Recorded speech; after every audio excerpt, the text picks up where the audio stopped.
এই ফুল যখন গাছে থাকে তখন এই রূপ আমাদের আকর্ষণ করে। এই ফুল দিয়ে যদি আপনি মালা বানান, কোনো মূর্তিতে দেন, তাহলে তা সম্মানের নিদর্শন হয়। এবার এই ফুলই যদি আপনি বিছানাতে ছড়িয়ে দেন, তাহলে সেই দৃশ্য দেখে সেই সুবাসে আপনার মন পুলকিত হয়ে ওঠে। কিন্তু ভাবুন, এই পুষ্পই যদি আপনি চিতায় সাজান, তাহলে এই পুষ্পকে আর কেউ সম্মান করে না। এ কিরকম কথা?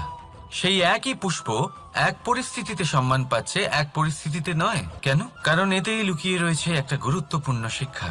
এর সারমর্ম হলো এটাই যে এই সম্মান ব্যক্তি বা বস্তুকে করা হয় না, সম্মান করা হয় সময় এবং পরিস্থিতিকে। এবার এই যে সময়, তা কখনোই আমাদের বশে থাকে না, আমাদের বশে থাকে পরিস্থিতি। আমাদের পরিস্থিতি কেমন হবে তার সিদ্ধান্ত স্বয়ং আমরাই নিই, আর যেরকম আমাদের পরিস্থিতি হবে সেরকমই আমাদের সম্মান করা হবে।